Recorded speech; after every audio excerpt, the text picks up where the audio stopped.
Beredar hoaks kalau Menteri BUMN Erick Thohir menyalahgunakan wewenang dalam kasus Gotoh Telkomsel. Pasalnya, ada nama kakak Erick Thohir yaitu Garibaldi Thohir di belakang dua perusahaan itu. Tuduhan itu menguat ketika Telkomsel membeli saham Gotoh. Ada pihak yang menganggap Erick Thohir sebagai Menteri BUMN intervensi. Tidak hanya itu, nama Nadiem Makarim sebagai pendiri Gojek atau Gotoh juga turut diseret. Sebenarnya soal Gotoh Telkomsel ini bukan isu yang baru.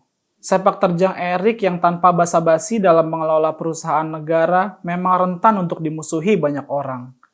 Mereka yang merasa terganggu dengan upaya pembersihan yang dilakukan Erick berupaya melakukan serangan balik dengan membangun narasi seperti itu. Benarkah ada indikasi penyalahgunaan wewenang dalam pembelian saham Gotoh oleh Telkomsel? Teori konspirasi semacam ini memang menyenangkan. Tinggal mengaitkan hubungan benang merah satu dengan lainnya. Orang akan mudah setuju, mereka bahkan tidak perlu bukti. Namun tuduhan terjadinya penyelewengan kekuasaan di Gotoh Telkomsel sulit dibuktikan. Pasalnya, kedua perusahaan itu bukan BUMN. Baik Gotoh maupun Telkomsel adalah perusahaan swasta. Banyak yang salah menduga bahwa Telkomsel adalah perusahaan milik negara. Telkomsel memang memiliki saham terbesar di sana. Tapi, itu tidak lantas membuat Telkomsel menjadi perusahaan negara. Sebab ada BUMN Singapura bernama Singtel di sana. Praktis, pemerintah khususnya Erick sebagai Menteri BUMN tidak bisa mengontrol Telkomsel semaunya.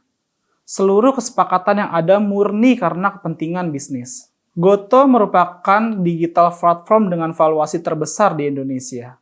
Telkomsel berinvestasi di Gotoh untuk jangka panjang, sebab perusahaan teknologi akan terus menjadi tulang punggung pertumbuhan ekonomi digital ke depan. Sudah banyak perusahaan besar dunia yang berinvestasi di Gotoh, antara lain Google, Alibaba, hingga BUMN Singapura, Government of Singapore Investment Corporation. Dulu orang Indonesia ribut, kenapa investor Gojek dan Tokopedia asing semua?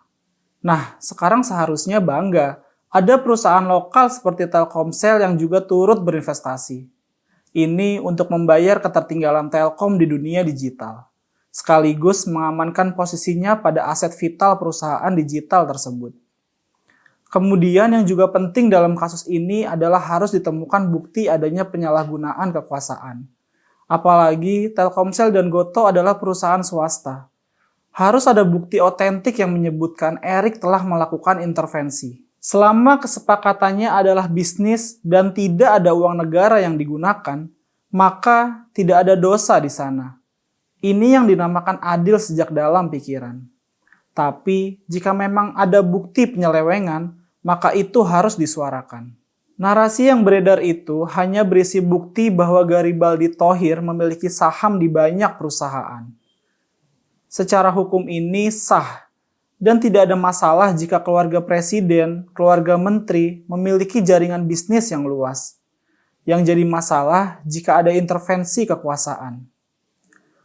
Sejauh ini tidak ada bukti yang mengarah ke sana. Yang ada hanya indikasi kerugian ini, kerugian itu. Hal itu pun sudah dibantah oleh Dirut Telkomsel. Dalam konteks bisnis, apalagi perusahaan swasta, yang berlaku adalah konsekuensi bisnis belaka. Faktanya, kerjasama kedua perusahaan itu ternyata positif mendongkrak IHSG.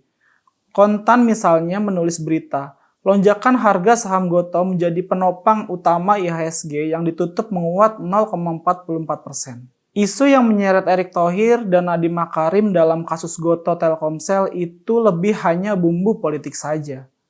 Sejauh ini tidak ada terbukti adanya penyelewengan kekuasaan. Dan selama sifatnya desas-desus, kita tidak bisa 100% setuju. Justru, kita harus hati-hati jangan sampai terjebak dalam hoaks dan fitnah. Tingkat korupsi di Indonesia memang tinggi, tapi belum berarti ini negara gagal yang tanpa hukum. Faktanya, banyak pejabat korup yang sudah dijebloskan ke penjara. Kita memang harus kritis, tapi harus juga tetap optimis. Masih banyak orang baik. Masih banyak pejabat bersih.